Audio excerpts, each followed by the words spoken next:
set the Fed to debase the currency and liquefy the debt. Yes, there might be another bubble in the making for the short run, for the short term, but the big bubble, I think that's 5 to 10 years off. That's what happened in my country. In your presentations, Matt, you're going on to that subject. Well, yeah. Let's go to the end. I don't want to dwell too much in the details of explaining money. That would probably take me too much, and I want you to start. This was the explanation of why the bubble exploded in the housing sector. And I will tell the tale because you mentioned it, and I think it's very important.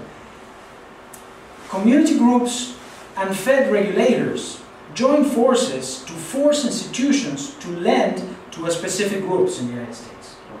Basically, obliging the banks by force. Basically, they would invade their lobbies or denounce them in the press and things like that. They would say they were racist because they were not lending to this or that sector or this or that minority. They were forced into then lower standards of credit. The bank would say, well, I mean, I cannot do that, I'm exposing my capital. Don't worry, sell that to Fannie and Freddie, who has the full credit of the United States government. All right? Fannie and Freddie, you know what happened? Became technically bankrupt and was taken over by the US. No, it wasn't just sell till it was like leverage at 30 to 1 and sell it to 1. Correct. So that's why it exploded in that particular. If they had propped some other sector, for example, the way that they are propping now clean energy, it will probably happen, and that's my candidate for the next bubble, the intermediate bubble. The clean energy sector. They're subsidizing it. There are T-Boone Pickens is on the TV. They have special regulations for the sector. It looks like a bubble. Well, the perfect example is ethanol, right? Is that sugar ethanol is 6 times more efficient, but they're going to subsidize the corn industry because they have a big corn crop. Which is also bad for the environment. So it's very interesting.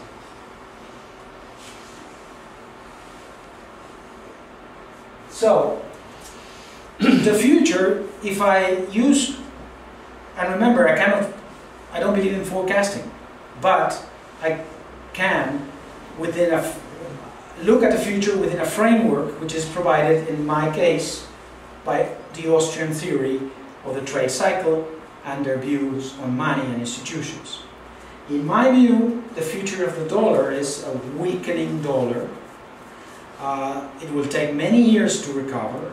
It would need a lot of political leadership to initiate something like Reagan initiated backing Paul Volcker at the Fed when he was facing inflation rates of 10 to 15%. It was appointed by Carter, by the way, but Reagan backed him up and gave him another term. Then Winston came.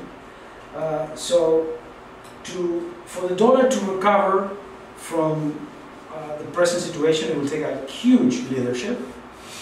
And it seems that this problem that dollar is facing is still not, let's say, it's not faced or it's not understood at the level in which it will affect political decisions.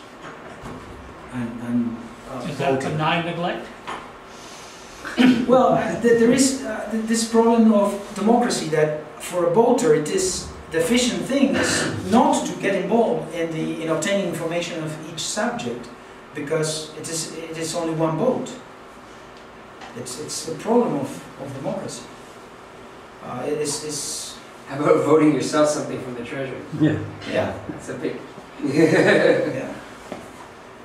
So, hyperinflation, I don't think the US will go to I have a question though. What is your definition of hyperinflation? Hyperinflation is when prices double every 2-3 months. See, I think it's 20 to 30% a year. I would say that starts I think they're going to well, have at that, I've seen hyperinflations both in Uruguay and Argentina.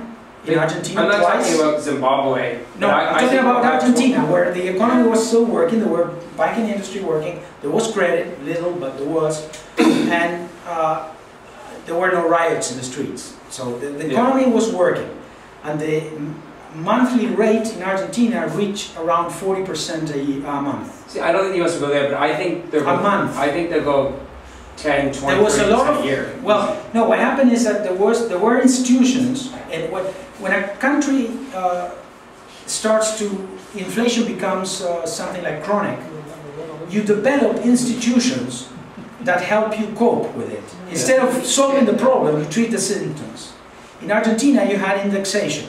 So your loan was indexed, your salary was indexed, interest rates were a certain rate plus the indexation.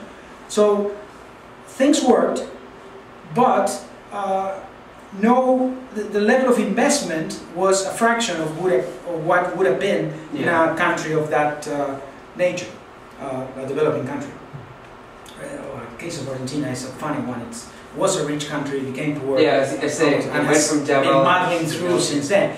But nobody would expect rates of investment and growth higher than rich countries.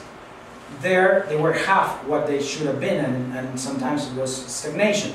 But without collapse. What you see in Zimbabwe or you saw in Germany was collapse.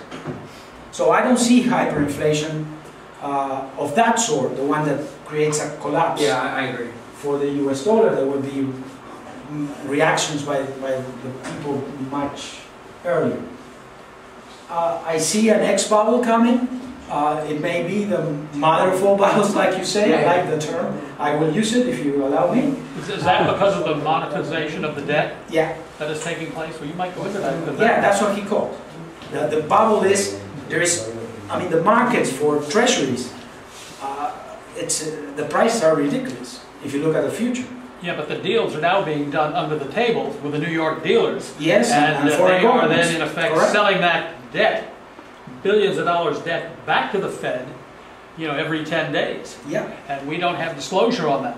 Yeah. We every now and then see a little light through the I crack mean, in the wall. The system to prop up the French is still in place. That I agree. But that gets back to that policy of benign neglect. That has been a policy of the United States for the last 30 years. That's why there is a bill in Congress to audit the Fed. The quarterly results of the investment Being banks great. are clearly stating that they have made substantial profits out of trading this government debt. Yes, yes.